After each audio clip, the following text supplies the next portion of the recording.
Magandang araw sa inyong lahat. Ang ating tatalakayin ngayon ay tungkol sa nobela. At ang ating akdang pag-aaralan ay pinamagatang Stay Alive My Son na isinulat ni Piñatay noong 1987. Isinalaysay dito ni Piñatay ang kanyang danas na katatagan, sakripisyo at kaligtasan mula sa Khmer Rouge. Nang masakop ng Khmer Rouge ang Phnom Penh noong 1975, nagtrabaho si Piñatay bilang isang inhinyero sa Ministry of Public Works sa Cambodia. Isinulat niya sa nobelang ito ang 27 buwan mula nang masakop ng Khmer Rouge ang Phnom Penh hanggang sa kanyang pagtakas papuntang Thailand. Noong 1977 ay naubos ang kanyang pamilya dahil sa gutom, sakit at hirap ng trabaho. Sa dulo, ang naiwan lamang ay ang kanyang asawa at natirang anak na si Nawa. Ngayon ay papanoorin natin ang isang umaga ng digmaan, ang muling pagsasalaysay ng nobelang Stay Alive My Son ni Louis John Sanchez. Bago natin panoorin ang nobelang ito, maaari nyo munang i-pause ang video, kumuha ng isang malinis na papel na longpad at isulat ang mga gabay na katanungan. Sa unang katanungan, paano mo mailalarawan ang naging buhay ng mga tauhan sa kanilang sariling bayan? Ikalawa, ilarawan ang umagang nagising ang pangunahing tauhan. At ikatlong katanungan, sa iyong palagay, anong sakit ng lipunan ang nakapaloob sa pinanood na nobela? Pangatwiranan ang iyong sagot. Isang umaga ng digma ni Piñatay mula Cambodia. Isang muling pagsasalaysay ng nobelang Stay Alive My Son ni Louis John Sanchez. Noong Abril 1975, naghunos ang Cambodia na nakamulatan ko. Biglang bumaba ang revolusyon ng Khmer Rouge at sinikap nitong durugin ang aming bansa, ang aming kultura. Lahat ay miti nitong paslangin. Ang madla, ang aming karunungan, pananampalataya, damdamin, maging pagmamahal. Nagtagumpay rin ito at ang Cambodia ay naging isang tanghalan ng ideolohiyang totalitarian. Kay raming nasira at lumaganap ang takot. Nawala ang kabiasnan, salapi, edukasyon, sining. Naging isang concentration camp ang bansa. Sa loob ng 2 taon, 17 kasapi ng aking pamilya at di ilang kaibigan ang namatay. Ang kwentong ito ay gunita ng aking pagmamahal sa kanila. Sa aklat na ito ko binubuhay ang kanilang gunita. Isinisiwalat ko rin sa aklat na ito ang aming mga dusa at pagkakasiil sa kamay ng brutalidad. Nangyari ng lahat ang mga ito sa kasawiang palad. Sino nga ba ang may sabi na ibinubunyag na ng kasaysayan ang hinaharap? Sana'y wag nang maulit. Ito ang dasal ko. Sana'y wag nang dumating muli ang rimarim. Kung hindi na mauulit ang lahat, hindi mapupunta sa wala ang kamatayan ng milyon kong kababayan. Nagising ako isang umaga sa ingay ng digma, sa sipol at sabog ng mga tinda ng mga bomba. Mag-aalas 5 na sa aking relo at kilala ko ang mga ingay na naririnig ko. Ilang papadaang kotse at karwahing hila-hila ng kalabaw. Ilang impit na sigaw. Nagtitipon na ang madla sa buong bayan sa araw na iyon ng Abril 17, 1975. Tapos na ang digmaang sibil at malapit ng manako ang Khmer Rouge. Gising ka na ba, mahal ko? Wika ni Annie, ang aking asawa. Nakamalas pala siya sa akin habang pinakikiramdaman ang aking reaksyon sa mga bagay-bagay. Tara nang magmadali, wika ko. May takot na't pangamba. Matatapos na ang digmaang ito, tsak na pararating na ang Khmer na iyan. Mabilis kaming nagbihis. Tinanong niya ako kung ano ang maaaring mangyari. Sinagot ko siya ng may katapatan. Huwag ka na lang masyadong mag-alala. Siguro, sa simula, makararanas tayo ng hirap. Tapos, babalik na rin sa normal ang lahat. Sa pagsambit kong ito'y unti-unti na ring nagising ang aming mga anak na naroroon sa isang sulok ng silid. Ang babata pa nila upang danasin ito. Si Sudat, 9 na taong gulang pa lamang, at si Nawat, 5. Ang alam lamang nila ay habulan, ngunit ngayon, kailangan ko silang pagmadaliing magbihis. Matagal nang usap-usapan ang gulong paparating. Talagang napakalayo sa buhay na nakamulatan ko. 5 kaming magkakapatid. Nagsumikap ako sa aking pag-aaral. Nagbunga naman ang aking mga pagsusumikap at tulad ng iilang kababayan mula sa aming bayang papaunlad, nakatanggap ako ng scholarship mula sa pamahalaan. Sa Pransya sana ang punta ko, ngunit may hidwaan ng Cambodia at Pransya ng mga panahong iyon. Sa Montreal, Canada ako napunta para mag-aral ng inhinyerya. Bumalik ako sa Cambodia noong 1965. Nag-asawa, nagtrabaho sa Ministry ng Pagawaing Bayan. Si Tari ang una kong asawa. Nagkaanak kami, si Sudat, noong 1967. Ayos na sana ang lahat, ngunit nagkakagulo na noon ang bayan. Ang aming punong bansa, si Sihanouk, na siyang nagtalaga sa sarili niya bilang ama ng bansa, ay tinutulig sana sa kanyang bulok na pamamahala. Kasabay namang umiigting noon ang giyera sa Vietnam. Ipinagkanlo ni Sihanouk ang bayan dahil gusto niyang manatili ang mabuting relasyon ng Cambodia sa makapangyarihang kapitbansa. Hinayaan niyang gamitin ang kagubatang bahagi ng Cambodia upang maging daanan para sa paghahatid ng mga karagdagang tao at armas. Nalaman ito ng Estados Unidos. Ang kunway neutral na pakikisangkot ay pinagdududahan. Saka naman ang pag-angat ng Khmer Rouge, pangkat ng mga edukado sa Pransya na sinusuportahan ng mga kababayan kong nagagalit na kay Sihanouk. Ng mga panahong ito, nagkasakit ng hepatitis ang asawa kong si Tari. Buntis siya noon, namatay siya at ang bata sa panganganak. Kahit ganoon, naging mabuti pa rin ang kapalaran. Naroon ang kapatid ni Tari na si Annie, kay ganda niya at kay Buti. Dahil kami nagkamabutihan, pinili naming magpakasal. Sa kabila ng kaidaming gulo ng bayan, bahagya akong nakabawi at nito ngang huling naging direktor ng kagawaran ng mga bagong pagawain at kagamitan ng ministry. Ngunit nagpatuloy ang gulo at hindi nagtagal na alis sa pwesto si Sihanouk. Pinababa siya ng kanyang punong ministro at hepe ng militar na si Lon Nol. Nangako si Lon Nol na lilinisin ang pamahalaan. Nagtago naman sa Beijing si Sihanouk at upang paguluhin pa ang mga bagay-bagay, sinuportahan niyang bigla ang Khmer Rouge. Hindi ko natiis ang mga kakulangan ni Lon Nol, kung kaya't sa huli sumali ako sa oposisyon. Tinawag na Peace Club ang aming samahan. Binuo ito ng mga opisyal ng pamahalaan, profesional, guro, politiko at mga kontra-pamahalaan. Nagkaisa kami sa totalitarianismo ni Lon Nol, bagaman wala kaming pinapanigan at hindi namin ganap na niyayakap ang unti-unting pagpaparamdam at pakikialam ng Estados Unidos. Ang mithi lamang namin ay magkaisa ang bansa, kahit kung kinakailangang makiisa sa Khmer Rouge. Bandang Marso 1975, mukhang tiyak nang mapababagsak si Lon Nol. Inakala namin na ito na ang sagot sa lahat ng problema ng bayan.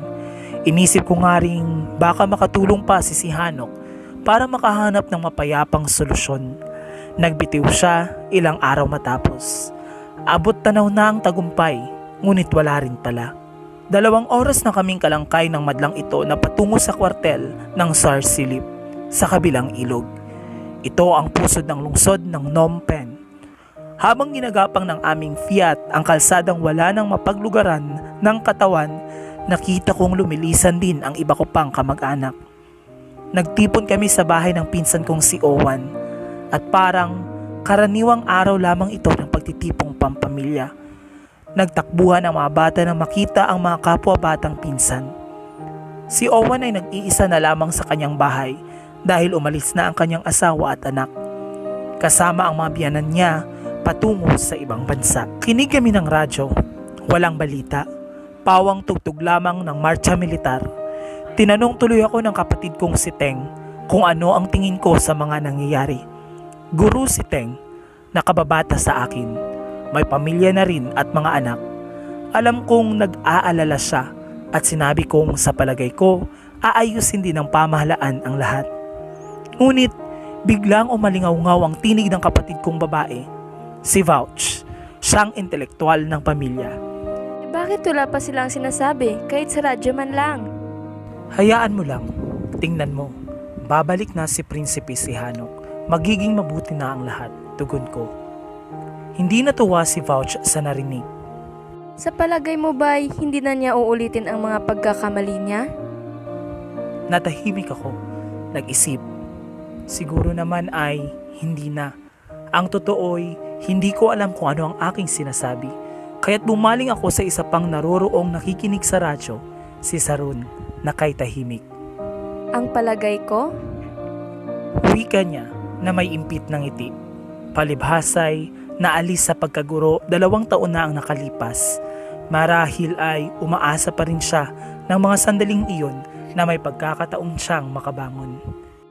Hindi ko alam. Sana makabalik ako sa trabaho. Hindi natapos ang aming balitaktakan at agam-agam. Kaming magkakapatid, magpipinsan, ay naroroong ginagabaan ng takot habang patuloy na tumutugtog ang marcha militar. Di naglaon, narinig namin sa radyo ang boses ni Hutat, isang patriarkang Budhista, kamag-anak namin. Wika niya, huwag kayong mag-aalala at titigil na ang labanan, darating na ang kapayapaan. Ilang sandali pa, si General Maisicha naman, pinuno ng sandatahang lakas ng Republika, ang kumausap sa madla. Isang tinig pa ang aming narinig na nagsabing, ang digmaan ay naipanalo sa pamamagitan ng sandata, hindi ng negosasyon. Sumuko na ang mga pwersa ng gobyerno, tapos na ang digmaan. Batid naman natin na hindi ito ang tunay na nangyari. At nangyari pang kinakailangan naming lisanin ang aming mga tahanan, kaming magkakamag-anak upang harapin ang kawalang katiyakan. Hindi ko malimot ang sambit ng anak kong si Sudat noong mga panahong iyon. Ama, kailan ba tayo uuwi? Si Ani ang tumugon sa kanyang tanong. Matulog ka na anak. Uuwi rin tayo bukas na bukas. Alam naman namin ang totoo noon. Isang umaga ng tikma ni Pinyatay mula Cambodia.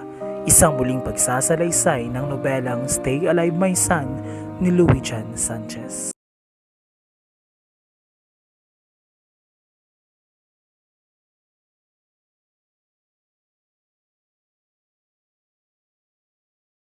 Ngayon naman ang ating pag-aaralan ay tungkol sa nobela. Ang nobela ay isang genre ng panitikan na nasa anyong tuluyan o prosa, na binubuo ng kawili-wiling mga pangyayari.